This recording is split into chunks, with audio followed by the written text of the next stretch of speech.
Hey guys, this is Austin, and today I'm here with Gaming PC Myths Part 2. So a couple weeks ago I did a video going over a lot of the common misconceptions that people have about PC gaming, and since some of you guys liked that video and suggested a ton more for me to go over, here are more gaming PC myths. The first one is that consoles have better graphics than a gaming PC.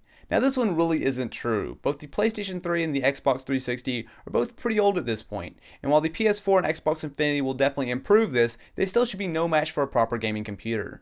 Especially with the 360 and PS3, a lot of the games are actually running at 720p or lower resolutions, whereas with a gaming computer, you can run at 1920 by 1080, you can run at 2560 by 1440. In fact, you can even game on multiple monitors if you want. Not something you're going to be able to do with a console anytime soon. Another is that to be a PC gamer, you have to use a mouse and keyboard. Now, while this is a good way of controlling your games, and it's what I use 95% of the time, if it's not for you, you can also use a controller. So the best way to do it is if you have an Xbox 360 controller. If you have a wireless version, you can buy an adapter, and if you have a wired controller, all you need to do is plug it into your computer and it'll be good to go.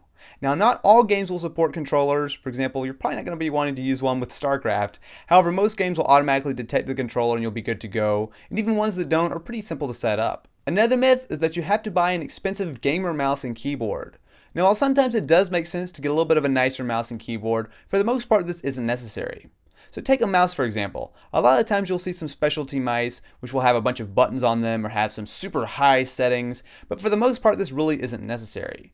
Now sure, in some games having 10 buttons on your mouse might be helpful, but for most people it's really not worth spending all that extra money to get something that's really marginally better than anything else. On the keyboard side of things, typically the major upgrade you're going to want to look for is a mechanical board. Now this is something I use and it does make a difference. However, just like with the mouse, while it is nice to have, it really is not a necessity, and it's not going to make a huge difference in your games if you're going to be using a standard mouse and keyboard that costs $30 or a really nice gamer set that costs $200 each. Another one I see all the time is that you have to have a 1000-watt power supply to run a gaming PC. Now a lot of people way overestimate what they actually need. I would have no problem building even a fairly high-end rig with a 500-watt supply. Now of course there's no real maximum amount of power that you can have in a system. If there's extra overhead it's not going to hurt anything. However, if you're paying a bunch of extra money for an 800-watt power supply when you're running a Core i3 and a 7850, it's definitely not really needed. Another common myth is that you have to have 16 gigabytes of RAM, right?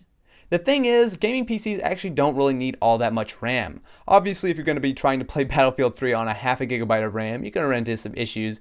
However, if you do have 4 or 8 gigabytes of RAM, that's really all you need for a gaming PC.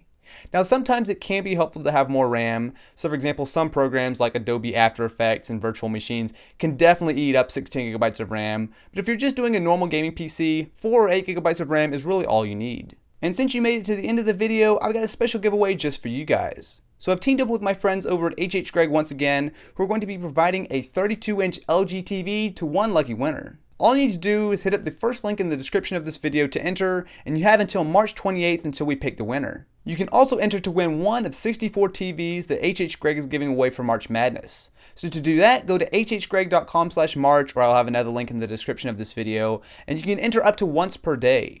On top of that, if you want extra entries, there's another video I'll have linked in the description as well as in an annotation, which you can take a look at and share, and that will also give you an additional entry to win one of those TVs. This giveaway is only open in the United States, so if you're interested, definitely be sure to get in on it to win anything from a 32 to a 60-inch LG TV. Anyway, that's about it. If you have any other gaming PC myths, definitely be sure to let me know in the comments below, and if you're interested in more videos like this, be sure to subscribe. Anyway guys, I will catch you next time.